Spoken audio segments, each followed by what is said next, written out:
Welcome to Everyday Entrepreneurs Everywhere with your host, Chris Parker.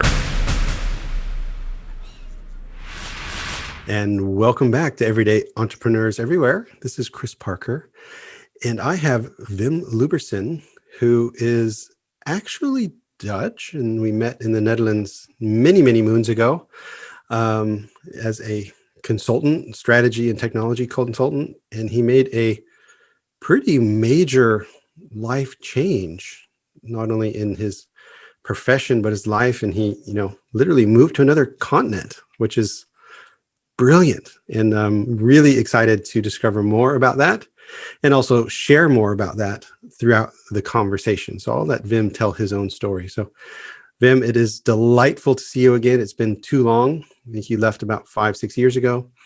So it's great to see you. Now, Wim Lubbersen, my friend, what is it that you do and why do you do what you do? Well, Chris, first of all, great to see you again. Great to hear your voice again. As you said, it's been too long. It was a great honor to be invited for this series. I listened to a couple of your podcasts, and it's a long list of impressive people.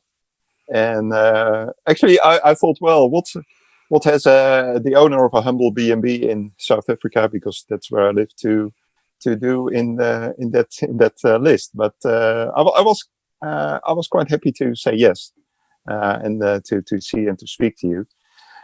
Your question, why do you do what you do? Well, basically because I love what I do. I don't know if I should tell the whole story, but as you said, we work together in a professional corporate environment. I used to work as a consultant. It was a great fun time. Saw lots of clients, had lots of interesting projects, worked with magnificent teams. Lots of clients became friends, colleagues became friends, and that was just a wonderful time. And then at some point, and now we're talking about 7 years ago, at some point, and I'm still looking for the reason why that was. I thought by myself, well, I turned 50. I think that was an important milestone. And when you turn 50, for me, it was a sort of moment where you think, what shall I do with the second half of my life? Because it just can't be like this. I work like crazy, and you made lots of money and stuff like that. And everyone thought, oh, that guy is doing great. But deep inside, some feelings started to grow that I thought, well, doing great is more than just making money and traveling and staying in good hotels and stuff like that. And then I know it was around Christmas 2013. Nikki, my wife, sort of sat together and we said, well, something else that's really important, that we should have keep having fun together. Because she started her own business a couple of years earlier, and she was also working hard. And the only time we saw each other was during weekends, and only Saturday and the Sunday morning, because the Sunday afternoon I had starting ironing shirts again for the next week and stuff like that. And we thought, well, a couple of years ago we had a dream, and that dream was to live in South Africa at some point. We came here a lot, and we thought that's the country we want to retire at some point. But what we really missed together was having a sort of dream together. And that's something that came up during that conversation that we had. And we sort of materialized that dream. And we said, well, why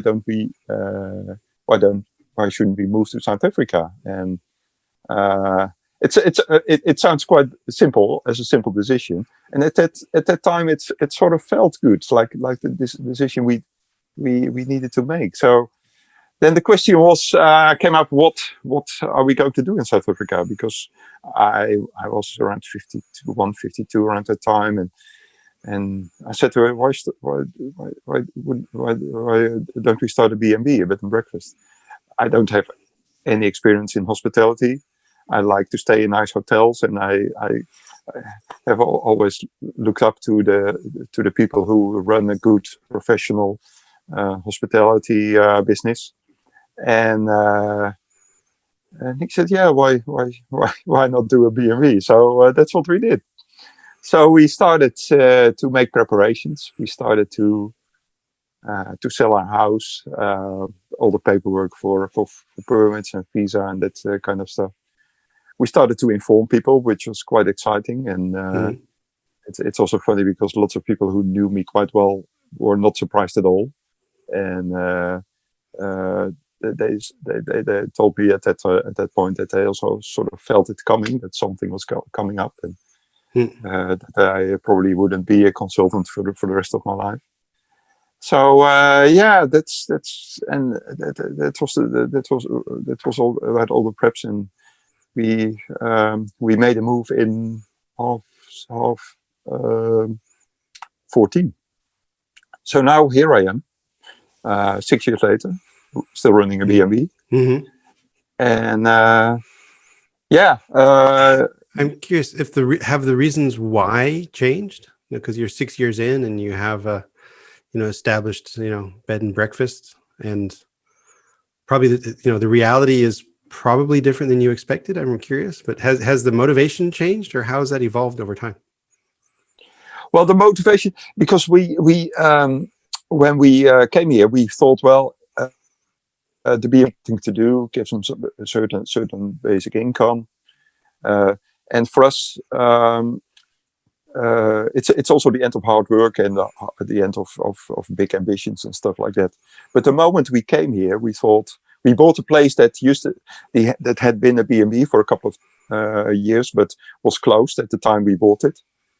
But we started to work like crazy, and we started to build ambitions again, and we started to make long hours, and then at that moment we thought, well, yeah, but it's not the environment that creates pressure for us. It's our own ambition, and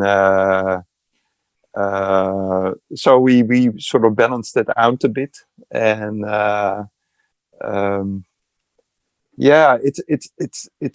it became what we expected, because in the beginning we had to build it up and everything, and because we didn't have any business, we were quite flexible, so we had low prices just to create traffic, to build an experience. Everyone was welcome, and ducks were running around, and little children were running around, and it was a big mess, but everyone enjoyed himself.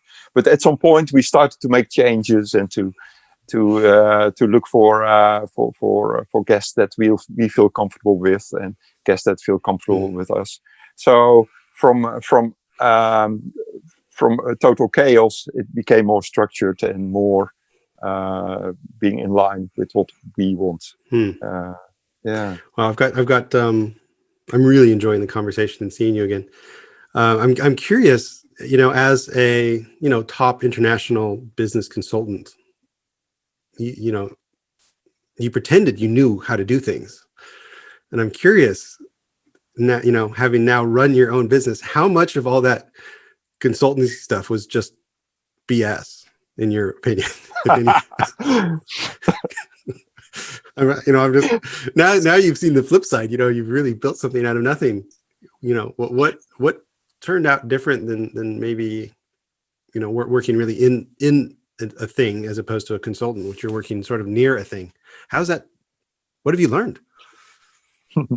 I have to be careful on this one to avoid any claims or whatever. But no, well, it's totally different, and the fun of having a small business wherever is that you come across all kind of aspects of a business, like marketing, like HR, like operations, everything. And being a consultant helped me, I think, to set priorities, because in my previous life, everyone has to make choices. So we also had to make choices because there was so much to do.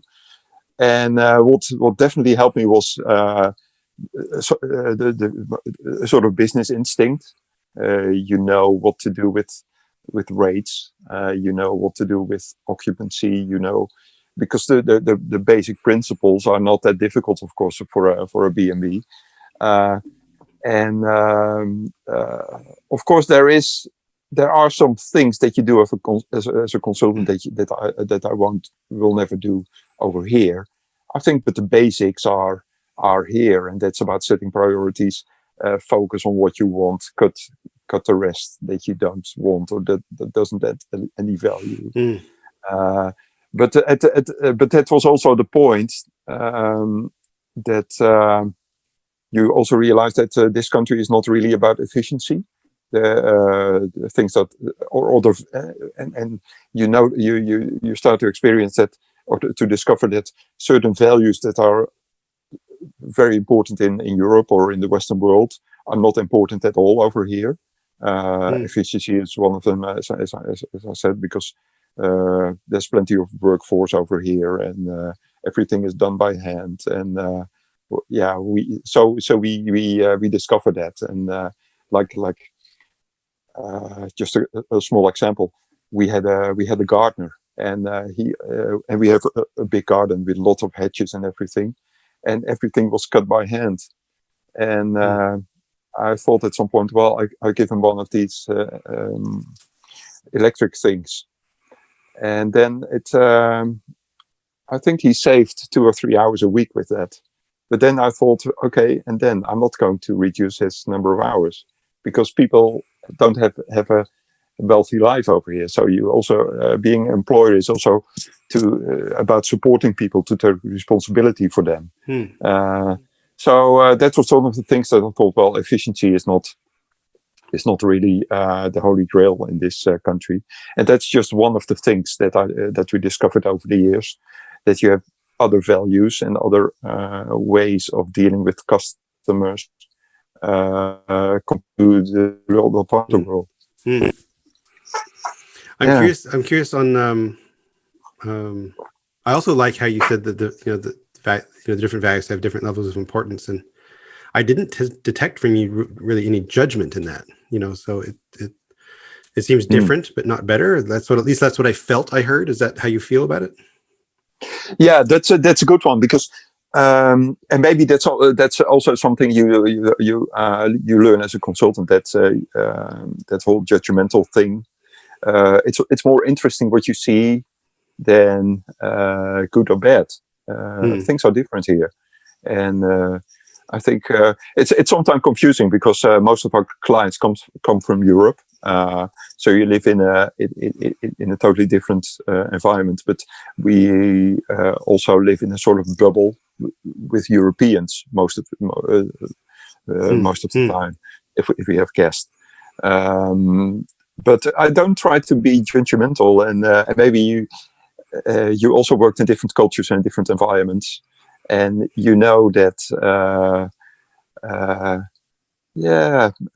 it's maybe also not up to you to make judgments about things, and maybe it also has to do with the ways to survive a different environment, to just to look at things, how they go, see what you can learn from it, see what you can pick up and what you leave behind. How did you experience when you? Yeah, for me, my move to Europe and to the Netherlands was very gradual. Meaning, I was working with Baan, the software company, but with Baan US essentially, and so I was sent over for some training, which was my first taste. And when I accepted the job, I didn't even know what Holland, Netherlands, Dutch, Amsterdam, what those words meant to each other. So I was typical American, had to get a passport, and off you go. And when I moved over, although it was gradual, I literally used to rage in frustration at the customer service in Europe, in the Netherlands particularly. And and that's because, having worked at Nordstrom and being, indoctrinated into service cultures as an American, in my, customer is always right, values, which are important there. It took me a while, as I got deeper into the society and culture, to realize that, okay, this is not right or wrong. This is just really different.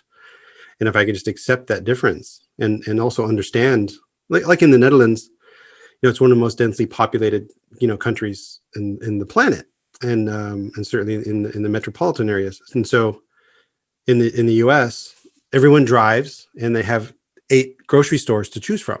And so, Yeah. and they're competing on selection and service. In the Netherlands, in the cities, hardly anyone drives, and you've got 1, maybe 2 grocery stores with limited selection. Service isn't an issue. It's just that they have the location.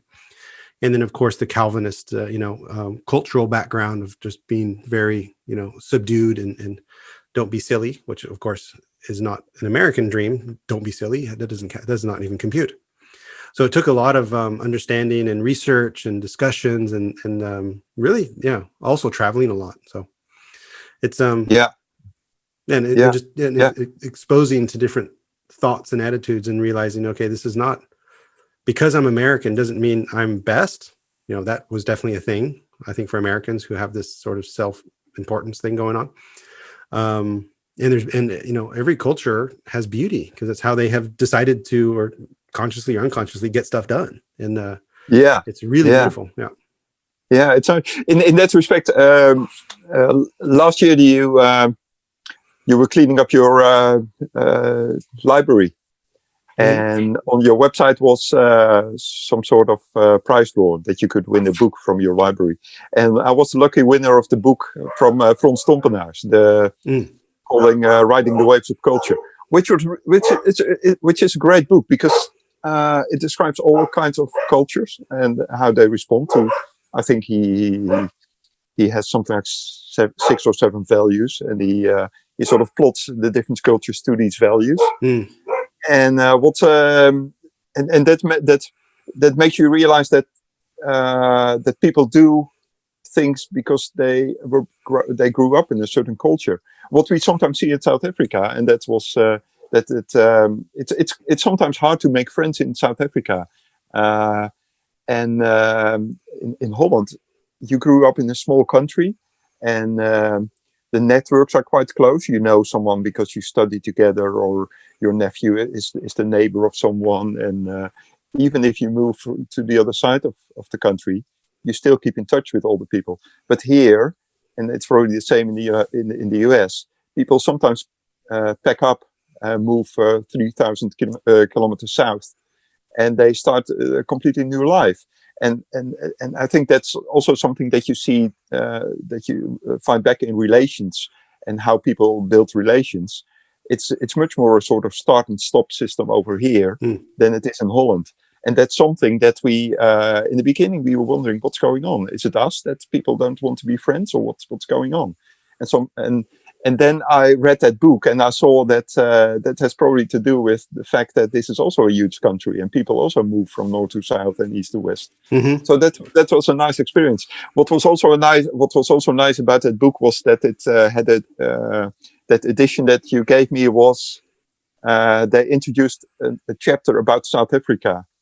And when you think that South Africa, it's a nice country, it is a nice country, but it has that book describes 14 cultures, because the Zulus have totally different values than the Xhosa, and they think about things totally different than the Bushmen or the colored people.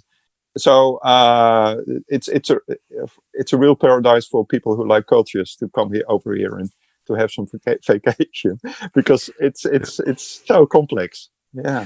Well, I love hearing about that, because that was that whole book giveaway was just an inspiration, because I literally, well, let me tell the story. The Simplicity Scan, which you can download for free from ebullient.com, has 15 areas on it, and those 15 areas evolved over time, partially through some of the work we did in architecture and working with the Chris Pottses and the Tim Shoebridges of the world, shaping sort of how I look at business, and this is building up over time, and then started working with large and small organizations to see if this is a lens which helps people simplify their thinking, and that continues to evolve. But about a year ago or so, I said, well, I want to look at my library and organize all of that knowledge by those 15 domains. And in doing so, I realized I had so many duplicate books, because, as my wife will tell you, I am an incessant book orderer and book reader. But sometimes I'm consuming so much. I don't remember that I'd already ordered it or whatever. It's been given to me. And so I had so many duplicates. And then I was talking to someone and I said, well, what, I'm in the Netherlands. What am I going to do with all these English, books? And so, give it away. Like, oh, cool. And so then I did that 30 books in 30 days. And that turned out to be also a very expensive habit because so many people who won were so far away. I'm like, all right, let's do it. Let's ship them. So it was, it was a lot of fun. So it's delightful to hear that the book, was appreciated and read, and that value came from it. That just warms my heart. So looping back to the bed and breakfast, I'm curious because there's a number of cottages. So it's not like a bed and breakfast that people are in the same house and you're coming to your kitchen. So I guess can you describe the experience a little bit and why you designed the experience that way? What helped me, because I didn't return you that the template that you sent me, the ebullient template. You just mentioned the simplicity scan. That one. And but I thought about it, and I thought, well, what we basically offer people is not let's say a room and a breakfast, but what we give people is attention and care, because lots of people come to South Africa and they are in a strange country. Lots of people,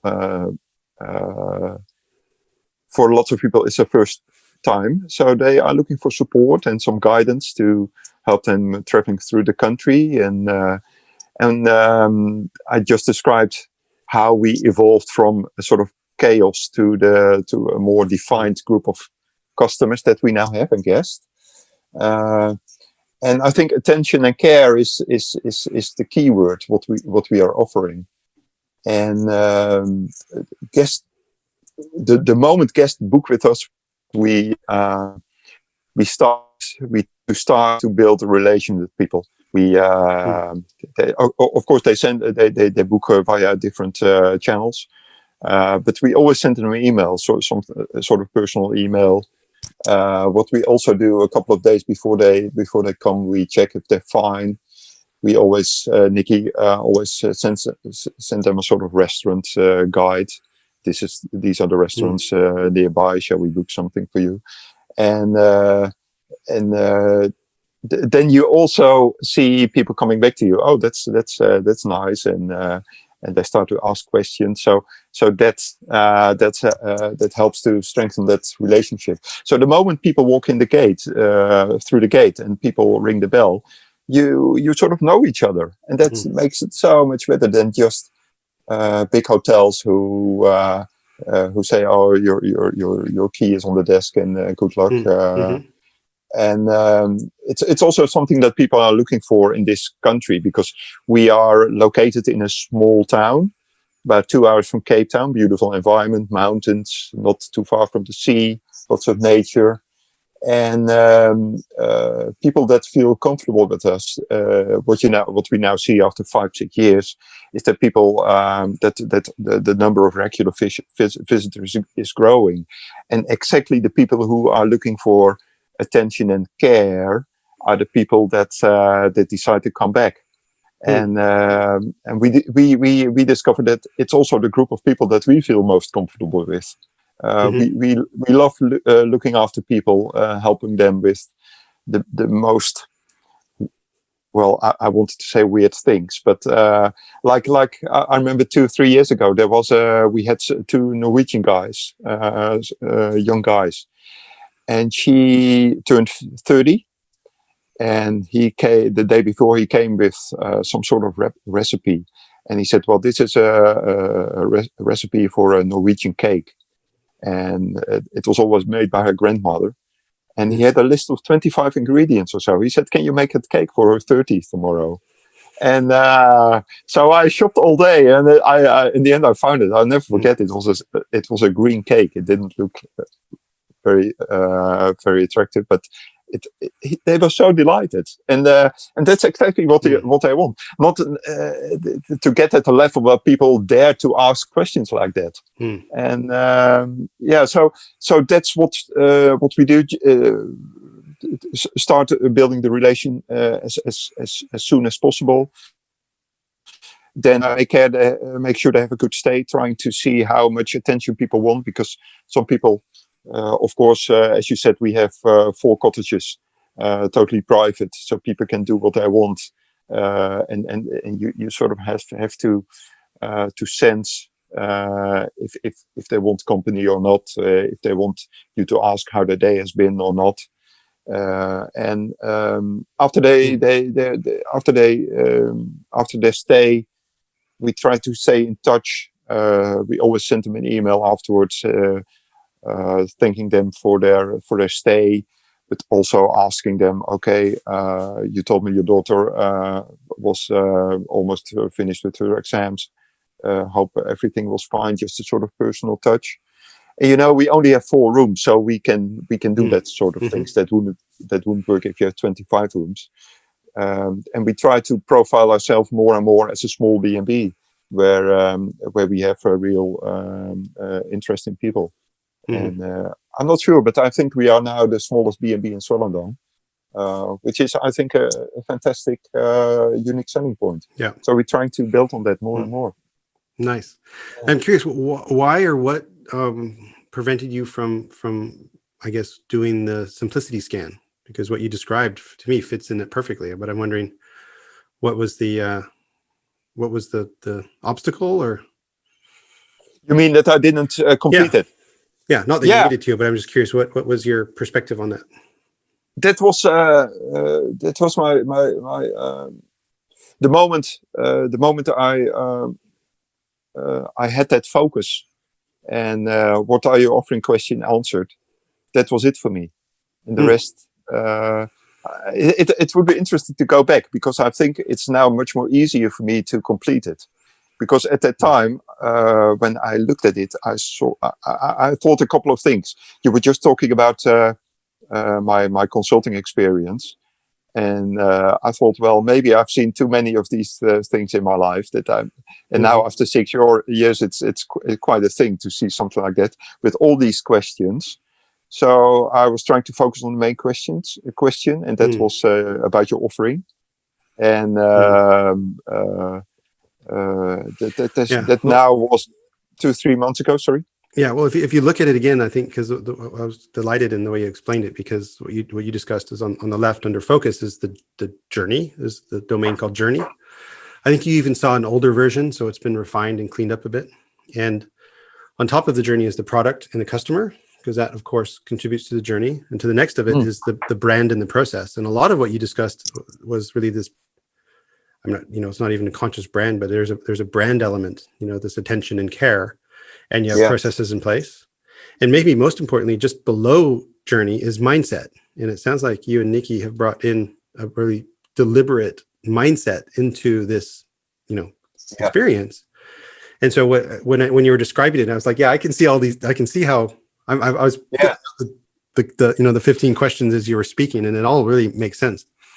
But also testament to your I guess rational approach and your business acumen. So you're probably doing all of this, second nature. How do you pick it? Plug in the. How do we set the expectation? How do we make that connection authentically, because you're interested in people. So this isn't a marketing gimmick. And how do you fulfill that in a way that still makes profit?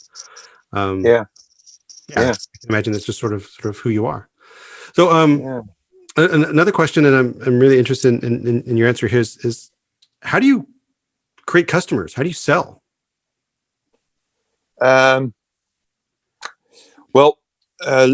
Looking at where our customers come from, we have 3 main channels. First channel is travel agents, people who have a trip organized mainly from Europe. Second group of is the online booking channels, like Expedia, Booking.com. We have a couple of local ones. And the third, for us, most interesting group is direct bookings. People who've been here before, people who book on the website, people whose friends or neighbors stayed with us, and so references. And what for me is really important is to keep the balance between the 3 groups. We want to grow that last group, of course, but you also see that more new customers book via the online booking channels, because that's the easiest for people to find. And what we also see is that the people from travel agents, for most of them, they come to South Africa this year, and next year they come to New Zealand, and the year after they go, oh, that's a beautiful one. Oh, I didn't know you had. So if you're watching the video, I just had a cat come visit. This is Pippi. Yeah. Wow. Sorry, I had to interrupt the booking.com story with a little cat. Yeah. And so we try to keep the balance between, which is quite difficult, because what you now see is that people book more and more using online channels, of course. And the thing we don't like about it is that these parties, they sort of grab your customer, and they pretend to own your guest. And that contradicts a bit with our feeling and our sort of philosophy how to build up relationships. So that's a bit harder. Well, I think just as a having worked in hospitality a bit before, maybe people don't realize this, but the booking.com, while is an excellent service and allows you to search and find, and that definitely add value, they also take, you don't need to reveal your margins, but they can take between 15, 25, sometimes higher percentages depending on. And that's a big chunk of change, particularly coming out of the pocket of a small business owner. So something that I and I am one of those gold member booking.com users delightfully, but sometimes I also, I'm just going to book direct, because I know if this is a $200 a night thing, 20% is a lot of money. It is. And if booking isn't adding any value to that particular transaction, then so I would also celebrate people, because the BabetteSouthAfrica.com is on the show notes of this. And when you are in the Swellendam area of South Africa and you need a place to stay, then you can connect up with Wim and book direct as well. So it's that's terrific. Yeah.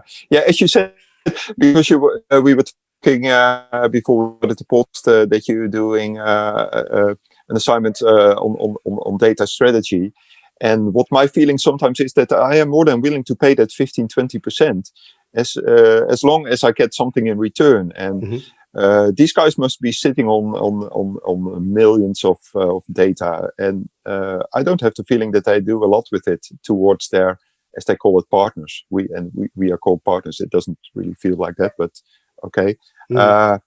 And I would be quite interested if these guys would say to me, "Oh, we saw last year that you have had so many people from the northern part of Germany, and now that's lagging behind. So is it okay with you if we do a sort of mailing for that particular group?" I think that would be quite easy for them. But it's quite hard, because and that's also quite frustrating for me, because I have all kinds of ideas about that. But you're only one of their small suppliers. I think that's a better name. Well, the strategies that I've seen, again, not as a hospitality expert, but having done some data and customer experience work in that domain, which is really interesting space, is exactly what you're doing. Is they're using these online marketplaces and platforms to attract customers. And there's a big segment of people who will just always use Booking. So, okay, fair enough. And then they, deliver that amazing experience and nudge them with, their own campaigns or their own newsletter and, their own messaging to say, hey, wouldn't you like to, have a relationship with us direct? And there is a segment of people who like to do that as well.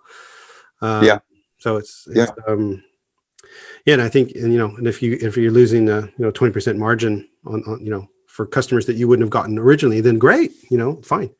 But if it's somebody, but if somebody who's coming back again and again, and then just connect direct.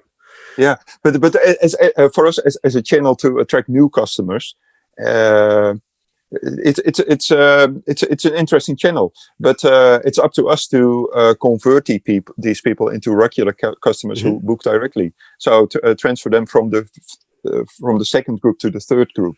That's our ambition. I don't want to say that we are quite successful in that. I try to keep track of things like that. But of course, we are only a small business, and sometimes I play around with some data and everything. But we're not a Hilton group, and but the principles are more or less the same, of course. Yeah. Yeah. I was speaking to an owner who owned a number of properties, and it was sort of a mid-sized chain, and not even a chain, but he had a number of properties. And I was bringing this up, and he had a completely different view. He says, well, we just go all in with booking, meaning we don't even try to do anything else, because everything else seems to be wasteful because we're not that good at it. So there's other decisions to be made there as well. So, but Wim, we need to wrap up. I think we're over our time. We passed my 30-minute mark, and I just turned off the clock because I was enjoying this so much. So I'm sadly, we need to wrap up, but Wim Lubbersen, and you can again find them at babetteSouthAfrica.com, and they've got pictures of the cottages and all the information. Probably if you're well, actually there's quite a few people listening to us from South Africa, because I've had probably 8 or 9 guests from South Africa, which is great, but many are international. And so when you're traveling again, when you're heading towards South Africa, there's a great place to stay. And I, for one, am really looking forward to seeing you in your new habitat. Well, not really new, 5 years old habitat, but new for me. So Wim, thank you so much for joining. This has been delightful.